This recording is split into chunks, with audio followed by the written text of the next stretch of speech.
always love it when it gets dead quiet as soon as anything is said. The music stops and it's dead silence. Good morning, everybody. Hopefully you have tanked up a little bit, and so I would say, wake up and tank up, or tank up and wake up. If it's early for you, we want to encourage you to get your caffeine and your grub in. So appreciate that you're here this morning. My name is Andrew Cromwell. I'm the executive pastor here at Koinonia Church. Oh, there we go. Good morning, good morning. And I'm excited to be here as your MC today, as your host. And we are here for the topic of parenting, particularly kids in the cabinet and the issues that we are facing, very real issues in our society with prescription medication and the tendency that our kids have to get into our cabinets a little bit. And I was thinking, I'm a parent of 4 kids, and they range in age from 11, I think, to 16. The challenge is that they're always changing ages, and I do know their birth dates. But so I have primarily teenagers these days, and I was remembering back when my first son was born, and I had him in the back seat of the car. We were driving somewhere. He was probably 2 years old at this point, and we ran through, as any good parent will do, good dad in particular, ran through the drive-through, and I got him some Taco Bell, and and at one point he needed to go to the restroom, and really bad, as kids will do, and I said, son, squeeze your cheeks, and he said, squeeze your cheeks? I said, yeah, son, squeeze your cheeks. You could make it. Now, hold it. Squeeze your cheeks. And I looked back, and he was with a confused look on his face. So that's now been 15, 16 years ago, and now I look at my son, who is now taller than his mom and very quickly coming up to me, and he's in high school, and he's facing just the very real issues of life. And a story that he told me just recently was that some girls that he was talking to at high school, he noticed that they weren't talking very well. They were talking with slurred speech. One of them looked almost like she was going to fall asleep on her feet, and started talking with them, and they had apparently gotten into a mom or dad's Xanax pills and had taken, I don't know, half a dozen or 8 of them, each of them, and didn't even really know what was going on, offered some to him, and he said, no, I'm not sure that's for me at this point. But just the very reality of the challenges of parenting that we have today and that we face. The joy that kids are, and the challenge that they are. In Psalms it says that children are a gift from the Lord. They are like arrows in the hand of a warrior, right? And a warrior shoots his arrows and they hit the target, and our kids, in other words, are designed by God as gifts to parents. But then we get to shoot them out into the world, and hopefully they will hit their mark, a mark of success, a mark of health, a mark of an individual that's prepared for society. But what a great challenge it is for us, because we have found so often that we have not aimed our arrows well or prepared them well. We're not sure how to do that. Even as we think about the concept that our kids are a gift, boy, they're also a real challenge. Some gifts you'd like to give back at some point, and you're just like, man, I'm not sure that I know how to deal with this gift. A more expensive gift I've never had, a more challenging gift, a frustrating gift I've never had, and yet a gift nonetheless. And I just want to say thank you to all of you that are here, both parents and providers who are working with kids, who are seeking to prepare them for the world, who are wanting to be aware of the challenges that they're facing, that all the things that culture has presented our kids with, and oftentimes we're not even really sure how to have the conversation with them. So today what we're hoping is that through the presentations and the breakouts and all that is done, is that we would be able to have that conversation in a better way, that we would be able to collaborate in a better way. Parents, you're not alone, and there are resources that are available to you, but we're only as good as oftentimes as a community that when it comes together and it recognizes this is not just a problem for someone else. This is not just a problem with someone else's kids. This is not just a problem for the corrections department. This is not a problem over here or over there. This is not just a medical issue. This is an issue that requires all of us to come together and be engaged and understand that we need a common language and that we're fighting a common battle. And so I just want to say thanks. Thanks for being here this morning, and we hope that you will find it of value. As you came in the door, hopefully you received one of the programs that has a schedule for us this morning. has a list of our sponsors, and we so appreciate all of those organizations. As you see, kind of the idea of collaboration even exemplified in the partnership that it took to put this event on, and appreciate all of them, and you'll hear from some of them today. If you look at the schedule for just a moment, let me just give you an orientation to the day before we bring up our first and keynote speaker. We're beginning a little bit late, and so we're going to push things back by about 10 minutes so that we have adequate time to do everything. But the way today's going to work is we're going to start together here in a plenary session, and then we're going to begin a series of breakout sessions. The breakouts, there'll be 4 of them, and I'll explain them to you in a little while, but you will be able to hear all 4.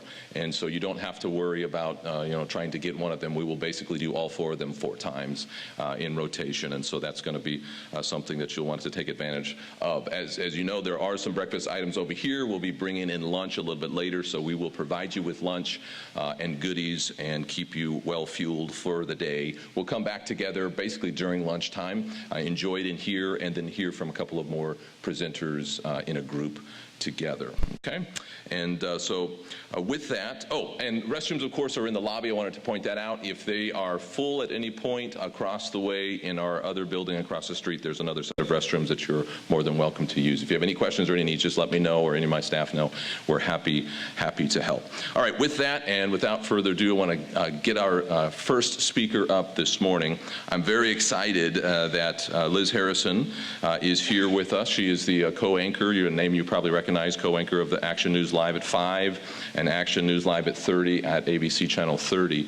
She's a woman who has been a journalist for a very long time, well, I don't want to say very long time, for a few short years, and in that time has demonstrated a great deal of professionalism. She's won an Emmy Award for some reporting that she has done, and I have heard her speak at our church, and in terms of her personal experience with the topic that we're having today. So she comes not only as a professional, who I appreciate you, Liz, being here very early in the morning. I know you work very late at night, and so this is quite early for you, and so thanks so much for being here.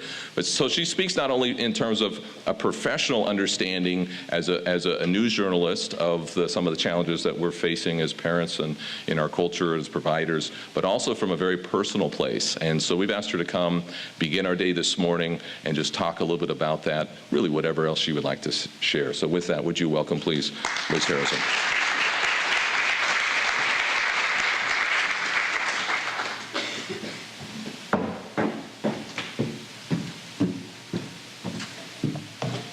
How is everybody this morning? Good? Good? Yeah, it's pretty early. I think I went to bed at 2, got up at 6. I thought, what day is this? Where am I?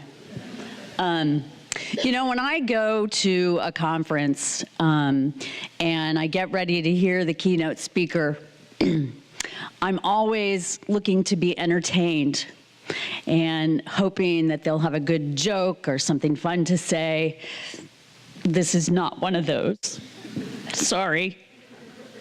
I was talking to my husband, I was like, there's got to be something funny. There's got to be a funny story. There's got to be something somewhere. I came up with one.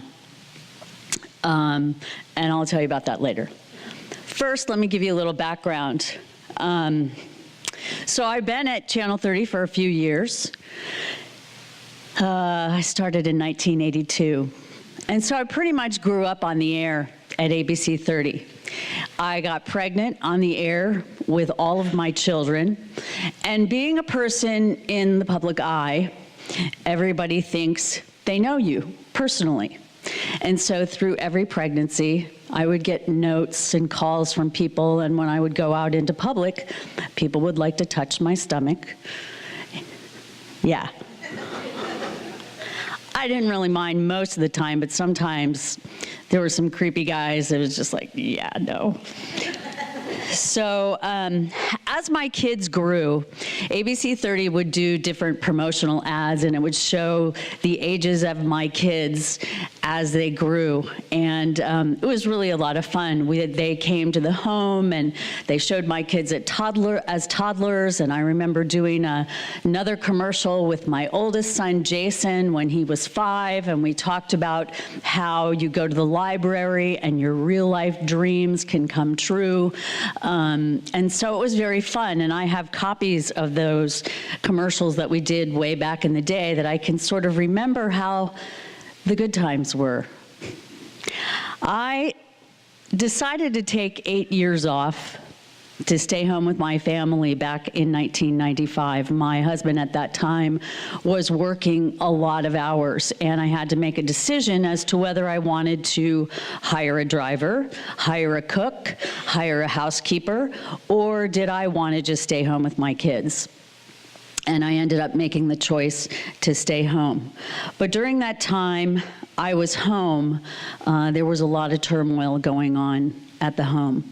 My 2 oldest boys were in high school. My daughter was 11 when my husband and I started going through a divorce. And I realized at that time that I was going to need to go back to work to try to get some insurance coverage and also have a few pennies coming into my bank account. So I went back to work, trying to stay as much under the radar as possible, not wanting to do any promotional things for ABC 30, and was actually working part-time.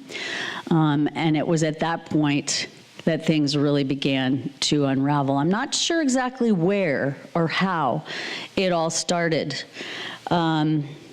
I've racked my brain over the years trying to figure out how it all started, what I did wrong.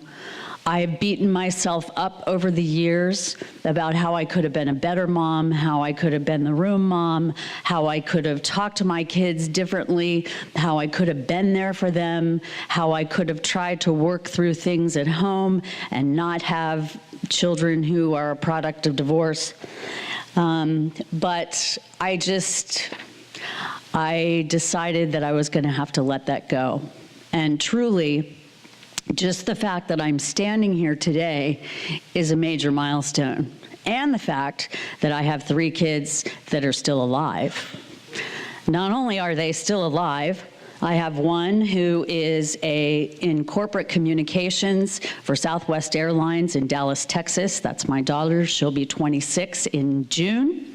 I have another son, Ben, who got married in September and is a personal trainer and will be finishing his psychology degree this summer.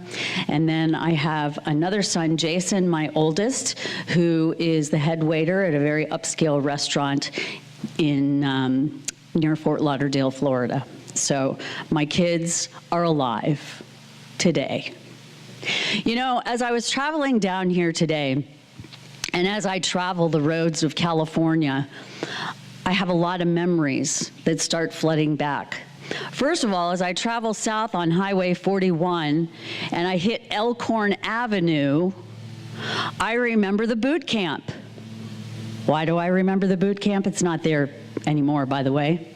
I remember the boot camp because my oldest son, Jason, was there for a while. He even graduated from the high school there, Violet Hines Educational Academy. He did his senior year in 3 months. Very smart kid, Jason.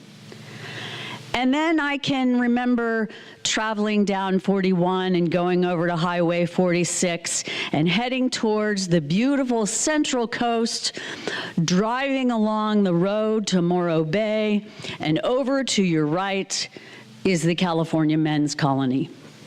Do you know I've spent the weekend there? I had a family visit there. 3 days, California Men's Colony. Beautiful scenery. We sat out on the porch of this little bungalow. We're able to look at the coastal mountains. So I took that drive about once a month for a couple of years. After that, and I can only remember going to the little tiny community of Avenal a couple of times in my reporting history. But as it would happen, I was able to travel to Avenal once a month. to visit my son at Avenal State Prison. After that, I've never, as long as I've lived in California, since 1982, I had never been to the state prison at Tehachapi. It's a beautiful place outside. Beautiful, green, really, really nice. But once you step inside the prison gates, I felt like a prisoner. I'll never forget, at the time that my son was at Tehachapi State Prison, I was going through breast cancer treatment. And it wasn't enough to tell the guards that I had metal in my body and set off the machines as you go through. They basically made me strip to show them the places on my body that had metal. I have bilateral hip replacement surgery, so I have titanium hips. But I also had metal because of the reconstructive surgery in my breasts. They made me lift up my shirt, pull down my pants. Very humiliating experience. And then there was Chowchilla, the last stop on the prison tour. The guards at Chowchilla knew me. And I would walk up there and I would go to visit and they go, "Hey, Liz, how are you doing today?" I don't know whether that was a good thing or a bad thing, but I took it as a good thing because I certainly got treated a lot nicer there than I did at Tehachapi. So that's how I have memories that flood back to me as I travel the roads of California. Why do I tell you all of this? Well, because one pill led to this long road of California prisons and recovery for my son, Ben. Ben was a soccer standout at Clovis West High School. He was on track to go to UC Berkeley to play soccer at UC Berkeley. Ben had 2 operations in his junior year, one on his shoulder and one on his knee.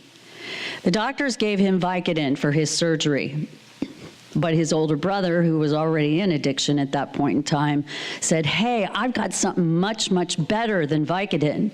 It's this pill called OxyContin. Take this." And Ben was hooked. He says he remembers the day that he took the pill. He remembers how it felt and how wonderful it felt. Let me tell you, kids take drugs because it feels good. It just does. It feels good. So this all sounds so clinical now, probably, but let me tell you how it really is.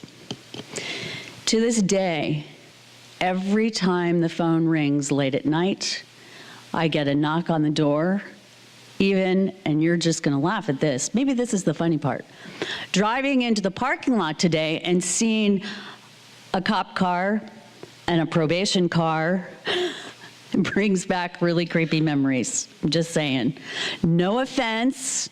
I love you all, but it brings back really bad memories. I remember July 12th in 2009 like it was yesterday. It was a quiet Sunday night at our home. My daughter was asleep on the couch. We were having a quiet evening. At 9:30, there was a firm knock on my door. And I went to the door, and there were 3 uniformed police officers standing at my door and said, "Have you seen your son, Ben?"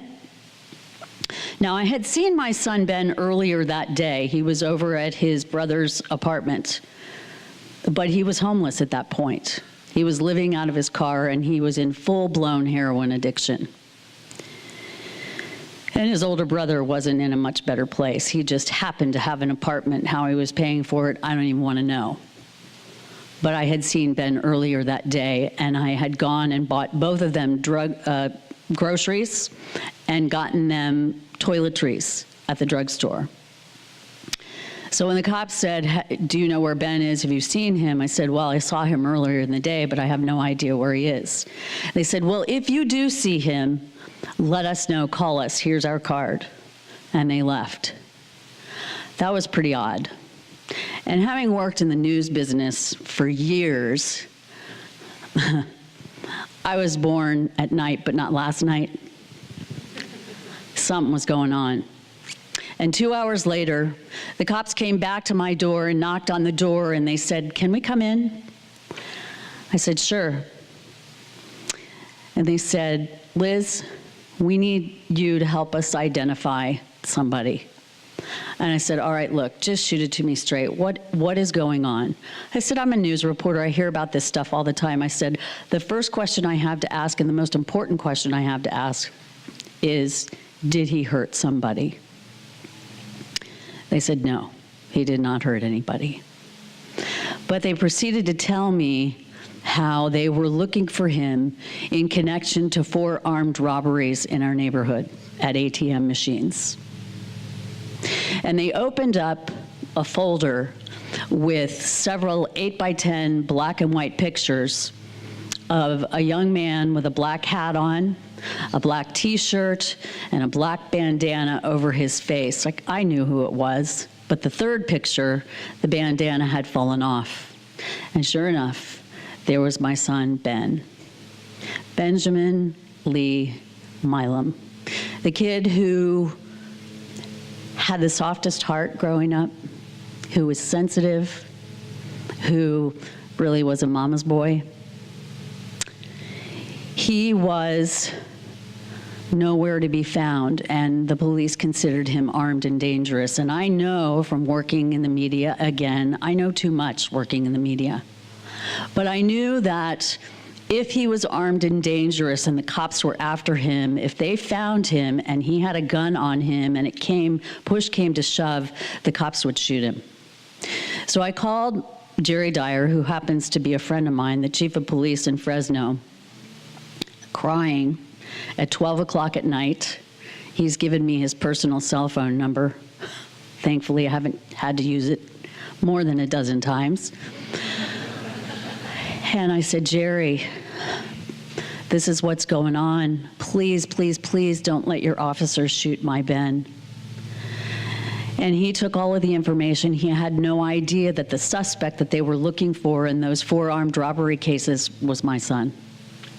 3 days later, they found Ben at a motel out on Highway 99 and Herndon Avenue in Fresno, holed up with 2 of his friends, $1,800 in cash, oodles, hundreds of dollars worth of drugs and paraphernalia.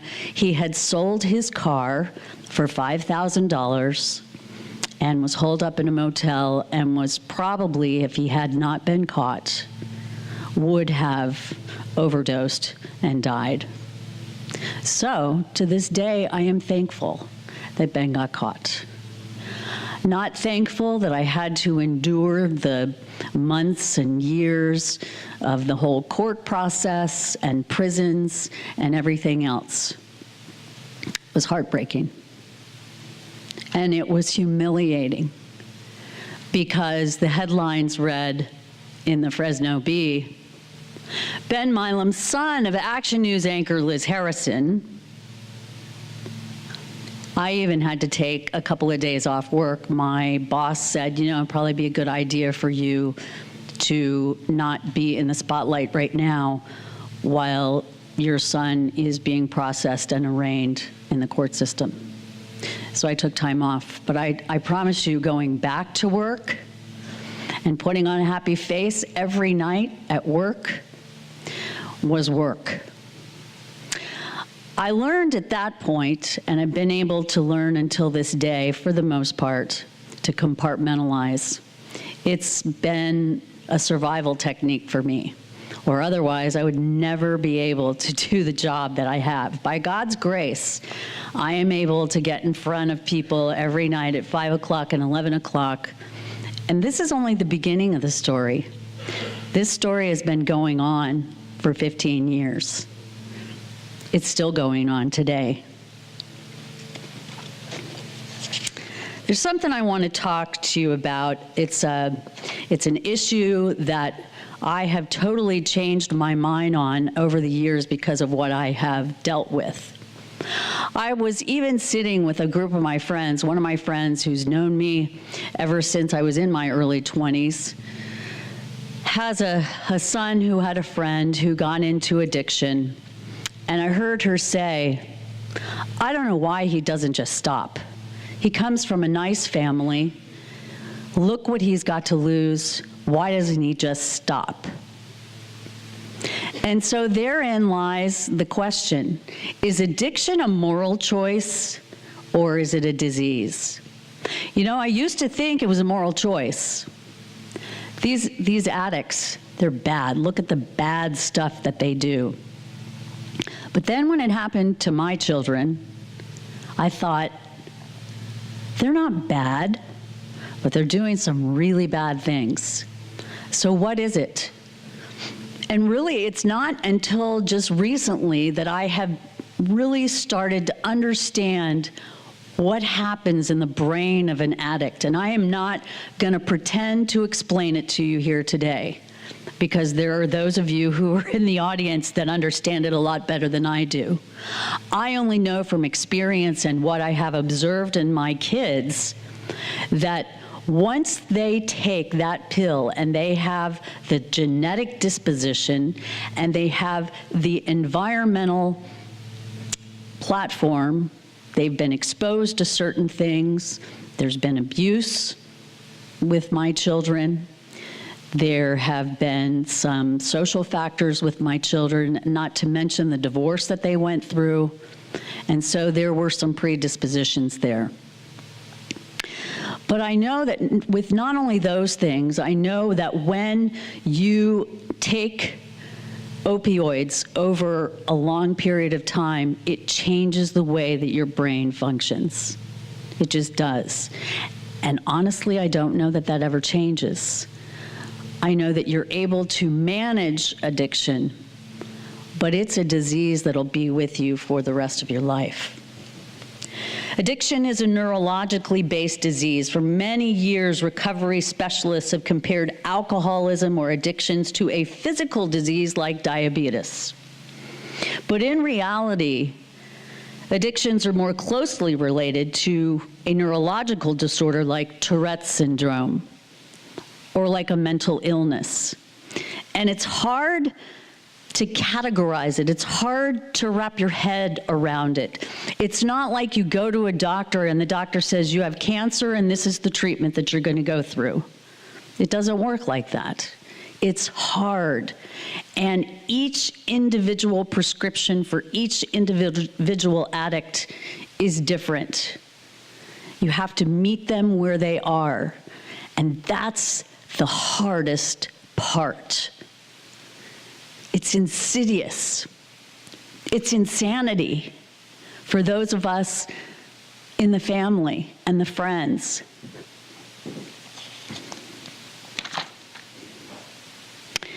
I heard somebody this morning, just about 10 minutes ago, say, I work in the crisis unit.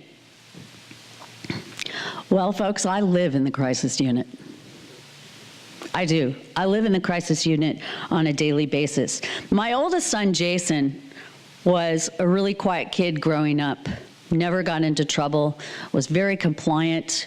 He played sports, was really a great student at school. He was in the GATE program. He took advanced placement courses.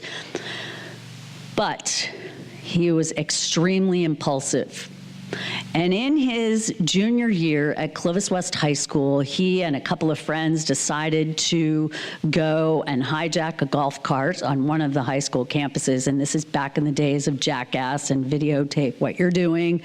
And he and his friends got out there with the golf cart and were videotaping themselves and smashed into the goalpost and hit over here and did this and did that. And Clovis Unified has a zero tolerance policy, and guess what? All three of them got expelled from Clovis West and got sent to the continuation school. What does a kid do that's really smart, that's taking advanced placement courses and gets sent to a continuation school where you go to school 3 hours a day with other kids there who probably aren't GATE students and have taken advanced placement courses? Well, if you can't beat them, you join them.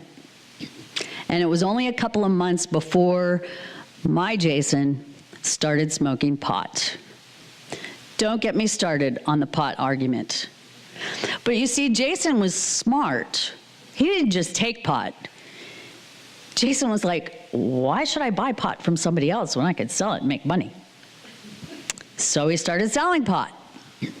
And I started seeing some different friends showing up at the house. They didn't stay very long. They just kind of came and then they'd leave. I'm like, wait a minute, aren't you going to introduce me to your friends? Those were not his friends. You know, it started with marijuana. And then I'll never forget Jason saying to me, Mom, I tried cocaine for the first time. I loved it.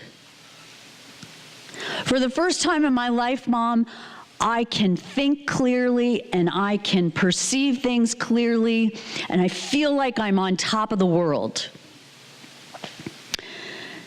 When Jason turned 18, he left home. We didn't know where he went. He was off living with people I don't know where. And in November of that year, we got a desperate call one night. Again, why is it always at night? Desperate call one night. Mom, Dad, come and pick me up. Somebody just put a gun to my head and stole all of my Coke. He was selling cocaine. So this was in the days, very beginning days of the internet, and I got on the internet and I was searching for rehabs because, by golly, I was going to get him in a rehab and we were going to get him fixed. So I found a rehab over on the Central Coast, $25,000, money that we had saved for his college education. Put him in the rehab. Not the best rehab. Oh, don't get me wrong. They had everything that you could possibly imagine there. And it was, to their credit, not a 30-day rehab. It was a 4-month rehab. But their practices were a little questionable. Kind of connected to this guy named R.L. Hubbard, Scientology. They were very healthy, but it wasn't exactly what Jason needed at the time. But that was just the first rehab. Just the first rehab. Jason has been in and out of rehabs and has been in and out of apartments. I can't tell you the number of apartments that I have had to go and clean up after Jason has lived there and had to go to jail or had to go to rehab or in a detox program. A year and a half ago, Jason had been living on the streets for probably 6 or 7 months. And I get a call after the 11 o'clock news, and Jason says, "Hi, Mom, it's me." Didn't recognize the number, had no idea. And he said, "I'm really cold. Can you bring me a blanket?" And I said, "Jason, when is this going to stop? Aren't you ready for this to stop?" I said, "Do you want to get some help, finally?" And he did. He agreed that he wanted help. So instead of taking him a blanket, I took him over to a motel, checked him in, gave the guy at the motel my credit card. I said, "You know who I am. You know where to find me if he takes off." Put him in the motel room, took his pants, took his shoes, took his cell phone, took his wallet. I said, "If you want to leave here and go find drugs, you're going to have to do it in your underwear." He didn't leave. He stayed in the room. We ended up getting him into detox, a detox program. There's only one, and honestly, it's not really a detox program. It's kind of like a cold turkey program. 2 days after he was in there, he walked out.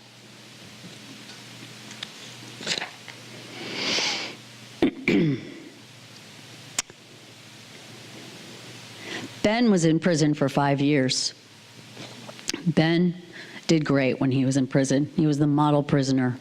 He worked on college classes. He did not use when he was in prison. And don't get me wrong, You can get a hold of whatever you want to in prison, but Ben did not. He stayed clean and sober.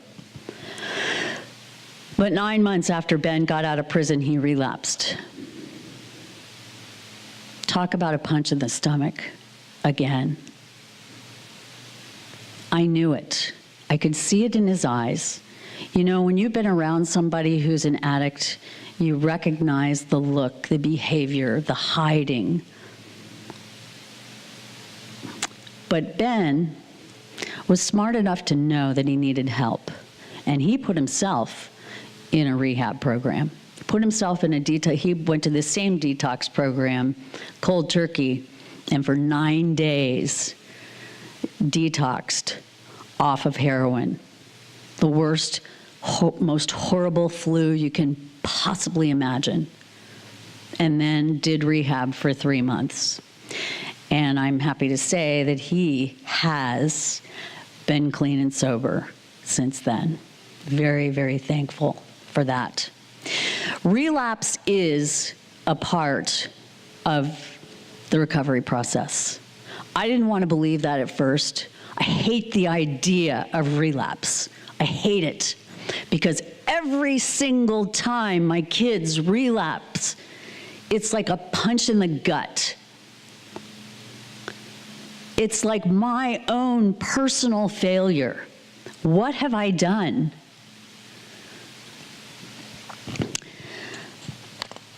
My oldest son, Jason, turns 32 in June.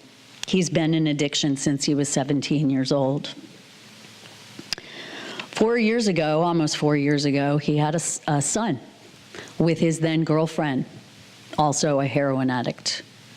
And when my little grandson Ace was born, Mom was on methadone, because you have to take methadone through your pregnancy, because if you stop taking heroin, you can lose the baby. She clearly wanted the baby, and so did my son. My son was still using heroin. In fact, he was high as a kite the day that his son was born.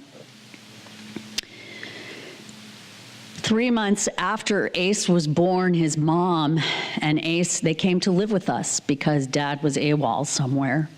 Mom was on methadone maintenance. She was trying to cut back. And she and Ace lived with us for 6 months. She finally was able to move out and get an apartment of her own. Well, she was actually living with someone and had her own space with Ace. And 3 months later, she was using again. And I found this out through some friends and acquaintances. So Mom and Dad are both using. And I had visions of Ace sitting in his car seat being driven around the city from drug house to drug house to drug house. And I couldn't stand that thought. I thought, this little kid, he's innocent. He does not deserve all of this. And I don't know if any of you all have seen the picture that made the news several months ago of actually grandparents who were sitting in the front of a car passed out with the 4-year-old grandson sitting in the back in the car seat kind of looking around. Anybody see that picture? Heartbreaking. So my husband and I have since remarried. My husband and I went to court and filed for guardianship of my grandson. It took months and thousands of dollars. We have had our grandson for 3 years now, and probably will have him forever. He's an awesome kid. But the thought has crossed my mind, what am I going to tell him as he gets older? He's got 2 parents who are drug addicts. What do I tell him? How do we teach our young people? What do we tell them? Just say no? Let's do Red Ribbon Week? I'm sorry, but it doesn't work. The best advice I've heard, the best, is from a guy that I know who also went to prison and has a very similar story to my son. His name is Tony Hoffman, and he speaks to young people all over the country now. And he's very good at what he does. And he says, I remember seeing a sign when I was in prison. He was at Tehachapi State Prison as well. I remember seeing this sign on the ceiling of the prison, and it says, Be careful what you believe, because it'll become your thoughts. Be careful what you think, because your thoughts will become words. Be careful what you say, because your words will become your actions. Be careful what you do, because your actions become habits. Be careful what you make a habit, because your habits become your character, and your character becomes your destiny. Very, very important message. And so Tony says to the kids, what are you thinking today? Do you realize that what you're thinking can lead to an action, can lead to that choice? And do you know that a choice that you make now can affect you for the rest of your life? One choice. If you get arrested and you go to prison and you have a felony, you'll never be able to get a state license for anything. In fact, having a felony on your record is going to keep you from a lot of different jobs. How are you going to feed your family? Are you even going to have a family? Thinking that one little pill completely changed Ben's life. Jason has felonies on his record too. By the way, Jason went back to Florida and got clean a year and a half ago. 6 months later, he relapsed. Got back into a rehab facility. Got out in August. He was here just 2 weeks ago, visiting Ace.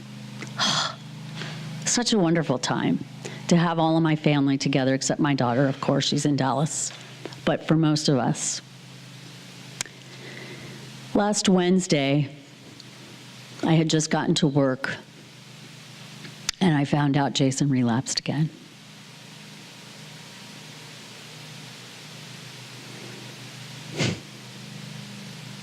I went to a support group last Wednesday night. It was the best place I could go. I did not work that day. You know, I know my limits. Did not work last Wednesday. I went to this support group. There were more than 30 of us there, parents. They all have stories the same as mine, or even worse. And do you know that California is not even the worst place for addiction in this country? I'm going to end on this. I just read this story on the news yesterday. Emergency rooms saw a big jump in overdoses from opioids last year. The latest evidence the nation's drug crisis is getting worse. A government report released Tuesday shows overdoses from opioids increased 30% late last summer compared to the same 3-month period in 2016. The biggest jumps were in the Midwest and in cities, but increases occurred nationwide. The CDC numbers is likely an undercount. The tracking system only covers about 60% of ER visits in the whole country, and some people who overdose don't even go to a hospital. Both of my sons have overdosed. My oldest son has been brought back twice by Narcan. I now keep Narcan in my closet at home. That's the sign of the times. And I'm so thankful that you are doing this forum today. Thank you.